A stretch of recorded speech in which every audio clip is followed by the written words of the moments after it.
पकड पकड मला पकड पकड.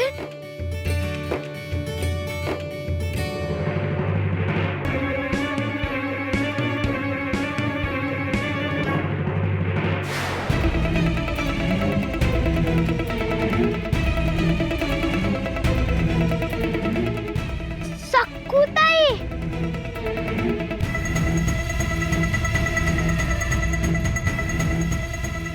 आवडला ना चेंडू? हो. तुला सोम्या? मला बी आवडला. मग असे माझ्याकडे भरपूर चेंडू आहेत. हवेत तुम्हाला? हो हो. मिळतील ना, पण कोटे काय माझ्या बरोबर धावायचं. जो जिंकेल त्याला 5 चेंडू आणि 5 आंबे. कोण कोण तयार आहे? आम्ही आम्ही आम्ही हो. मग मी 1 2 3 म्हटलं की धावायचं बरं का? हो. 1 2 3 धावा.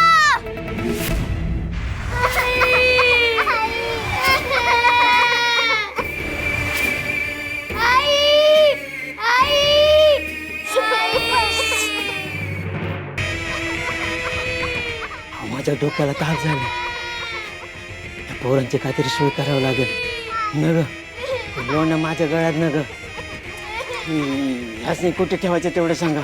उसके बाद सगळ्यांच्या कापड आणि बांधून टाक.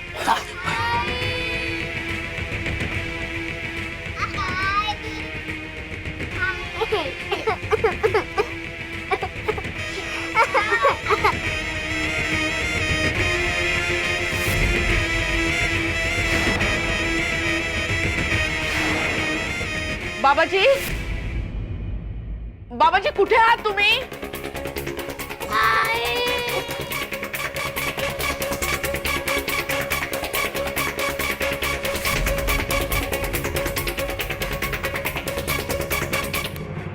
बाबाजी बाबा यायला. आता काय करायचं? नको त्यावेळी उपटते बरे इथं. हवा हात आले तर भांड फुटल. तेव्हा तुम्हीच बाहेर जाऊन तिला सामोरे जा. इकडचं बघ. बाबाजी, साधना चालू होती आमची. साधना वाघ लागले आणि कशाला बोंबलत अलीकडे? बाबाजी, हो यावंच लागलं बाबाजी. त्या चेटकिणीनं हैदोस घातलाय. हो जीव अगदी मेटा कुठे सांडलाय. बांधून ठेवा, कुलूप लावा, कशालाच बदत नाही. आणि मुख्य म्हणजे तिनं माझ्या दिगूला वश केलं. दिगू इतका चाकूच्या आहारी गेलाय की मला म्हणाला की आरशात त्याला तुम्ही बाबाजी तुम्ही दिसलात चकूच्या जागी. चकूच्या जागी म्हणे तुम्ही सकूचं रूप घेऊन सगळा हैदोस घाल. हे भयंकर पूर्ण बाबाजी. बाबाजी तुम्ही कसे दिसाल ना आरशात सकूच्या जागी? चेटकी नाही ती. सखू चेटकी नाही. काय बी करू शकते ती. स्वतःच रूप बदलून कुठं बी कधी बी जाऊ शकते. तिनंच केलंय. समज महाभयंकर आहे ती. आणि बघ मनोरमे, याचा तुला लई त्रास होत असेल तर मला सांग. मी स्वतः वाड्यावर येतो तिथं. नको नको नको बाबाजी नको. अहो त्या सकून तुमच्या विरोधात लोकांच्या मनात विष पेरलंय. तुम्ही नका येऊ. त्या सकूचं एकदा पितळ उघडं पडू द्या. मग बघा सगळं कसं सुरळीत होईल. अहो गावातले लोक आधीच सकूवर खूप चिडलेत. तिचा राग करतात.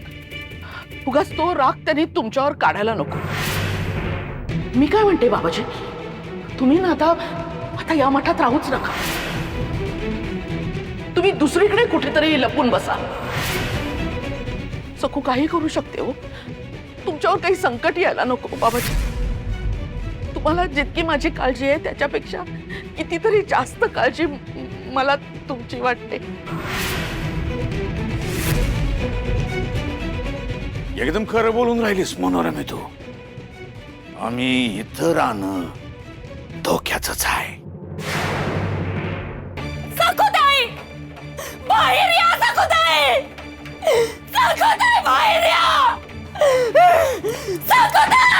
अगं काय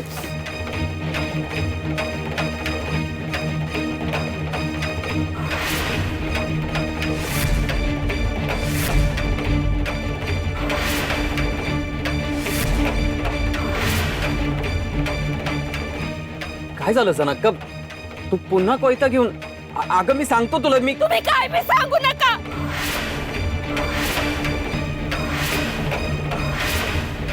माझी शिवली कुठे आहे? सकुताईनं माझ्या शिवलीला पळवली आहे. मला माझी शिवली पाहिजे, नाहीतर मी तुला सोडणार नाही.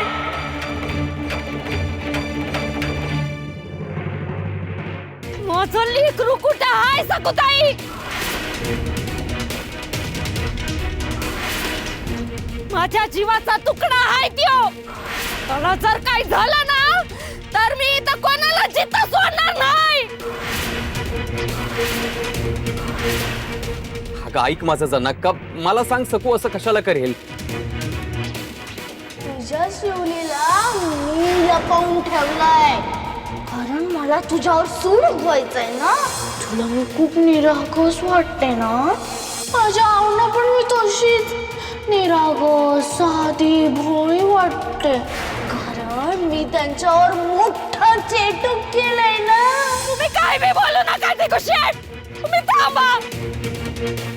काय गे सकू, तू आली होतीस ना मला सांगाया? माझ्या नवऱ्यावर चेटूक केलाय. कोणी सांगितलं? तूच सांगितलंस ना.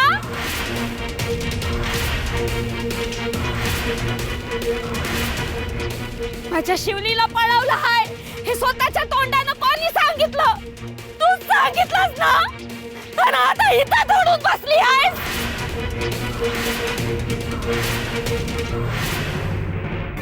बऱ्या बोला ना माझ्या शिवलीला परत दे. अगदी खुशी आहे ते सगळं स्वतःच्या तोंडानं हिनं सांगितलंय. विचारा हिला. नाही मी आज घराबाहेर गेलेच नाही. विचारा कोणाला पण. आणि मी कशी येईल तुझ्याकडे? अगं होय जनक, सकू आमच्या समोर घरातच आहे. ती आज कुठेही बाहेर गेलेली नाहीये. मग मी खोटं बोलते आहे का?